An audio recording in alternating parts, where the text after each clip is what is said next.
So for those of you who are wondering, yes, I have been diagnosed with inattentive ADHD. What's up everybody? Welcome back to my channel. If you're new here, my name is Stephanie. I do videos based on faith and lifestyle. And if you haven't already, go ahead and click that subscribe button. And to everybody that's just been kind of hanging out, watching my page, maybe not watching my page, but maybe expecting a video or two every now and again, I thank you for putting up with my randomness. But today, as you've already seen by the title of this video, I want to address some things that have been going on with me, and also want to give you an update on some of the things that I've talked about in my previous videos. So if you're interested, stay tuned. Okay, so if you've been following my videos, you know that I've been on a fitness journey.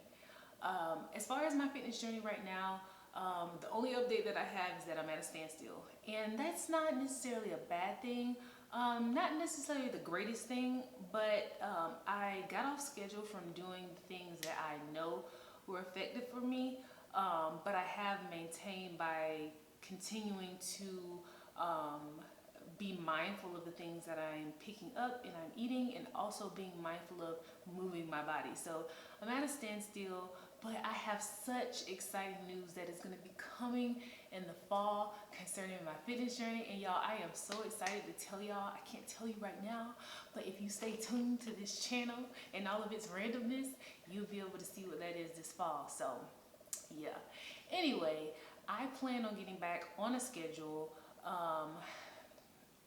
I'm not gonna say today, and it's not like I'm doing anything crazy, but as far as like literally counting out my calories, it's just super time consuming, but it's worth it for me.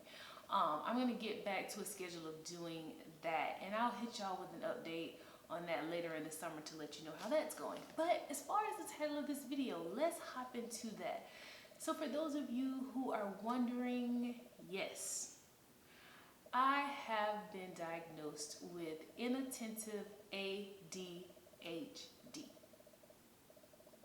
So, what does that mean? Now, I went back and forth in my mind about whether I was gonna go over what ADHD is. I went through, going to, am I gonna research this? Am I gonna present this to everybody? But I feel like there's such good videos on YouTube about what ADHD is, that I didn't want to go into that. If you want to know more about what it is, I would suggest that you go watch one of those videos, and I might link some of those videos that were helpful for me down below. Or even if you're interested in knowing more, I have a few articles that you can read to get more informed. So yes, I have been diagnosed with inattentive ADHD. So I have already shot a lot of footage, but I'm not happy with it because I feel like it's all over the place. So this time I'm going to try to be more focused. So a lot of you don't know, my videos are really highly scripted. Like, I don't usually try to do a video without a script because I'm all over the place. But today I thought, because I was doing the treatment, that it would be interesting to see how I would do, and I definitely did a lot better, like definitely more on track. So if I forgot some things, I apologize, but please bear with me. So let's try to look at this. So why did I get tested in the first place? There were a numerous amount of reasons why I got tested. The first and foremost is, once I got to the space that I'm in, I'm at a seminary, but there are also lots of counseling students, lots of just different types of people here. Once I started talking to other people and hearing other people kind of express different things that they struggle with, and talking about ADHD, I kind of pushed it off at first because I'm like, I feel like there's a view of what ADHD is. A lot of people think of little boys who are hyperactive, who can't sit down, who are all over the place. So that's just kind of the image I got. But then as they kept talking, I was like, that's ADHD as well? I would just sit down and I really like contemplate what they were saying. And it's just like, as I started like doing my own personal research, a lot of stuff started to make sense about my life. And I'm thinking, do I have ADHD? So you know what I did? I made an appointment, and guess what? I was diagnosed with inattentive ADHD. I was going to have to meet 5 out, I was gonna have to meet at least 5 criteria, and I met 8ish of the criteria. Um, and I can make a whole nother video about what that process was like, because I don't want this video to be super long, because I feel like it's already gonna kind of be a little bit lengthy. But yeah, I was diagnosed with that. And so some of the things that I do want to talk about, some things that I've struggled with, and some things that are a part of my testimony, because another thing I want to talk about was the stigma behind ADHD. And honestly, a lot of people don't know that I have it. This is going to be a video that a lot of people will watch, and this will be their first time hearing about it. And behind the scenes, I'd only told a few people in my friend group, and a couple people in my family, and I think that's it. So for me, when I first decided, or was trying to figure out, am I going to tell people, am I not going to tell people, I was hesitant. And even when I told some people, it wasn't received as well. Not that they, I don't think that they were trying to make me feel any type of way, but you know, the devil can use certain things against you. So for me, I had to know what I know that I know. And I also had to understand that I don't back down from anything, and I believe that God is making me courageous in the things that I go through. And honestly, you know, I had trouble believing certain things in the past because I had never experienced them, but sometimes God knows how to humble you. And so having this experience, or having lived this experience for so long, and now understanding that there is something there, has really, really opened my eyes on a new level. And I'm making this video because, like I said, I was afraid to tell people. I'm like, no, no. That's not what this is about to be. So I am sharing this to be open.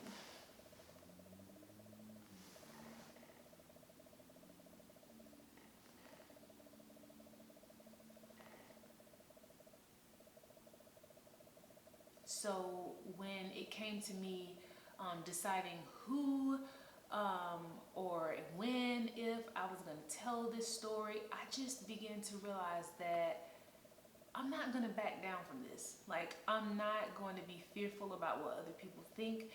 Like, I've had different parts of my life where I've had to worry about what other people thought of different things about me, but I know what I know, and you know what? I'm here to help set people free. Like, Jesus is going to do that ultimately, but he will use me as a tool. So here I am. Okay, so some of the things, let's just kind of discuss. One of the things that I noticed when I was younger, which kind of slid by, is academically. So since I've come here, a lot of things have been pulled out. Like I said, I am a perfectionist when it comes to grades. I actually cried when I got a 90 on something here.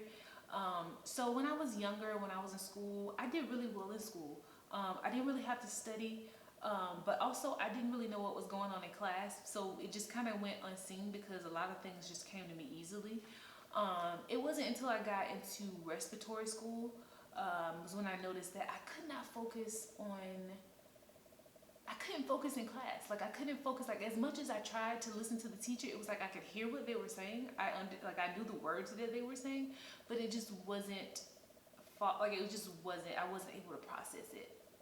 And so what I began to do was I would begin to go home, and I would have to literally sit down and for hours get the information. And for me, it was helpful to do it beforehand, so that once I got to class, I was already familiar with the information, even though I couldn't necessarily give answers on command. That's another thing I struggled with. I couldn't give answers on command. Like, I would know the answer, but when someone asked me, it's like all of the thoughts would jumble in my mind. And so for me, it went undetected in school because, hey, ADHD is little boys jumping around. For me, like I said, it was more of not confusion. What's the word? It was more of unable to process. So even now that I'm in seminary, we have so much reading. I struggled with getting the reading done. And if you do go back and you watch other ADHD videos, you'll see that there's something called hyperfocus. So in ADHD, there are people who, or ones of us who will hyper focus on things. So I'm not sure, like I said, I haven't done like, I'm not finished like or done or haven't done all the research, but I know that I am someone who can hyper focus like no joke. If I am interested in something, I can do it for hours. I can go and go and go and go and go and go. But if I'm not as necessarily interested, it's like a no-go for me. It's like, even in school, like, I felt bad because I'm like, I love the Bible, but why can't I read this background commentary as fast? Like, why is it taking me over and over and over and over to read this passage for me to understand it? I did not understand. And for the longest, like I said, I just thought it was my limp. I thought it was okay. This is just me, da da da da. So yeah, I struggle with processing when people were talking to me, when I'm reading different things. And you know what's interesting? A lot of people did not realize that, because I have learned to become a head nodder. And also I've learned to repeat certain things or ask lots of questions, because that's just a way that I've learned to cope with what's going on inside of my head. So that's number one. Number two would be, I get bored easily. Now, I know that might sound strange. I can hyper focus on one thing, but then I get bored easily. The thing is, I can hyper focus on things that I am interested in or things that are challenging to me. For example, I took Greek, Introduction to Greek, in 1 month, and I did well. That's because I could literally sit down for 10 to 12-hour days and learn it, because it was a challenge to me. Not necessarily that it was like super interesting, but it was challenging, like super challenging to me. So I would sit down and take that time to just focus. And I did really well. But when it came to other little things, like such as, like I said, doing like small readings, like sometimes it wouldn't even be that much. It would be like a few pages, sometimes like 30 pages, which in seminary, 30 pages a week is nice. Like if you get a class where you only have 30 pages that week, that is nice. So I would struggle with even reading the 30 pages. Like I would be like, this is not gonna work. And for us, we have reading reports, and that would literally not be, I would literally get bumped down in my grades because I couldn't get all of the reading done. Like I'm just such an honest person. I'm like, I can't, like I could have read it, but it wouldn't have been processed at all. So for me, I struggle in that area as far as that. So yeah, boredom. I get bored easily. And I noticed this especially in my childhood, because we would go places and we would like go bowling, we would go skating, we would just do all these things. And once we got in the car, once that like rush was gone, I'd be like, Mom, what are we gonna do next? I'm bored. And then I thought it was just, we kind of chalked it up too, because you know, my mom and dad split when really early in my life. And so I lived with my mom in the country, and so we just kind of thought it was because I was the only child down there by myself, and you know, I'm always bored. But once I got into like real life, I began to get bored with my classes. I began to get bored with everything that I was doing, activities, da da da, and I felt like I had to move on and do this and do that and do that. And what was really happening was my brain was searching for hits of dopamine. And I always felt like my boredom was worse than everybody else's boredom. Like people would say they were bored and then it would be okay, but I felt like my boredom was excruciating, to the point where it presented as depression. And I know it wasn't clinical depression, because it would only be like a couple of days where I was just like super bored, and then I'd find something else to occupy my time. And so my mom would always ask me, like, Mom, this actually happens to my mom. We've had the conversation.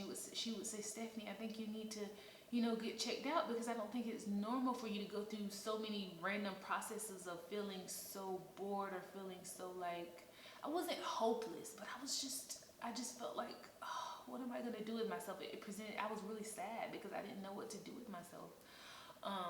So that was, boredom was a number 2 for me.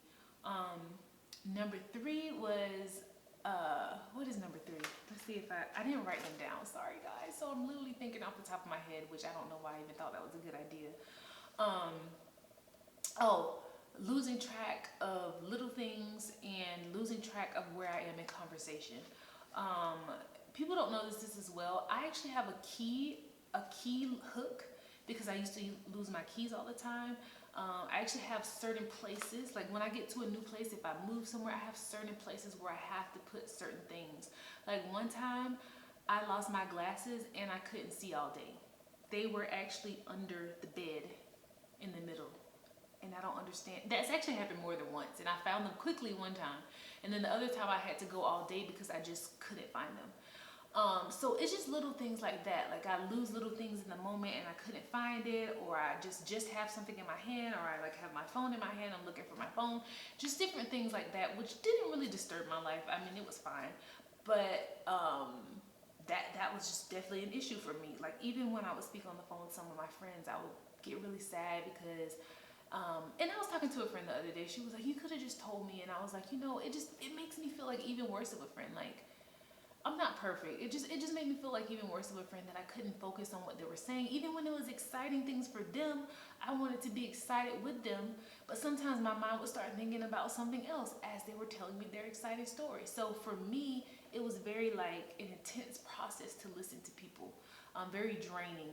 And literally I would have to write things down like that I wanted to say because I would forget, or I would have to just kind of say it. So a lot of people actually say I'm a good listener, and that's great. But the thing was, a lot of the times I miss pieces of the story, and yeah. So there are so many tons of other things, like I said, that I really struggle with in school, outside of school. But one thing that I wanted to say to anybody who might be struggling with this is do not be afraid to get help, because like I said, there is a stigma around this. Like there are literally times in my life that I have went into spiritual warfare because I thought it was the devil. It was probably this going on. It was probably me just having an episode where I wasn't really stimulated by my environment, or I wasn't really stimulating anything, and I thought, if I'm having all these episodes of depression, or if I'm getting sad this much, or if I'm feeling this bored, it must be the devil. Like I literally went. I didn't even tell a lot of people, but I went to war. When I tell you I went to war on things like this, and they would continue to happen, and I couldn't completely resolve why these issues were still happening. So for me, getting this diagnosis, it's not sad. It's actually a relief. It's a relief, and I think people who truly have ADHD know how much of a relief it is, because it explains my entire life. And I'm not saying, like, I know my friend, who she's probably watching this, like she just kind of wanted to warn me that don't let it become who you are. And I think for me this is a freeing experience, because it's like God has given me so much. He has told me who I am, and I have walked in that for years. Like I have done things that literally I would not have done because I have believed what God has said about me. So finding out that I have this is not like, I am still gonna go at life like with as much as I have. But for me, being able to talk about this with other people has been a freeing experience for me. And like I said, there are people who I know who may watch this video who may feel like they have it, and they might be like, well, I'm fine. And that's great. I think that's great. But there are people who are truly struggling in their day-to-day life, who are like really struggling, who are really, really struggling, and they need some help. Please, when I tell you please, go out and get some help. I know it can be scary, because for me, it was scary. But like I said, nothing, like I look at this in my life, there's been so many things that have threatened to like scare me in my life. This was just another, it was just another thing. Like it was just another thing that I felt like Satan was going to use to be like, oh, you shouldn't tell anybody because people are going to say this, or that's not even what's going on, da, da, da. But guess what? I just, like I said, I feel more empowered. I'm not even going to get into it because I feel super excited about what God is doing and what he's going to do through this revelation that I've gotten about myself. So, big question that a lot of people are wondering, what did I decide to do? So, apparently I've already been coping, but there are some areas of my life that I do feel like have been disrupted. So for me, I was giving many options, and one of them was medication. And so I have decided to try the medication. And when I tell y'all, like, today is my second day on it. My doctor said the kind that I have, like, if it's not the right kind, or if I didn't have ADHD, I would be all over the place. For me, I honestly feel like I just can't believe I've been living the life the way that I've been living my life. I've gotten so much done, and it's not like I don't get distracted. I'm not gonna say that I don't get distracted, but let me tell you, when I feel like I'm gonna put my mind to something, such as shooting this video, usually when I say I'm gonna shoot a video, it takes days or even weeks to be like, okay, I'm gonna shoot it one day. I literally thought about it yesterday. I said I'm gonna shoot a video tomorrow, and I'm shooting the video today. So I feel like I've already seen progress. I've been to work. I've been able to focus on different things. I'm not all over the place. I literally feel like I can focus, and I feel like I can have better conversation and whatnot. So for a lot of people, they ask the question, will you have to do this for the rest of your life? For me, I feel like I won't have to do this for the rest of my life. Maybe there are periods of time where I have to be able to focus so heavily on certain things. But at this current period of my life, I'm like, I really have to focus. It's really important. So this has been really good for me. So yeah, that is my update. If you have any questions, please ask. I feel like even as I was looking this up, I didn't see as many people in the African American community talking about it, and I don't know. I feel like it's a great point of conversation.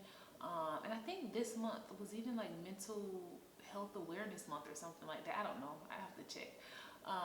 But yeah, if you have any questions, if you want to just talk about it, if you need somebody to talk to, listen, let me know. I'll drop my email down below. But yeah, thank you guys for watching. Again, like, comment, subscribe, and I'll see you guys in the next one.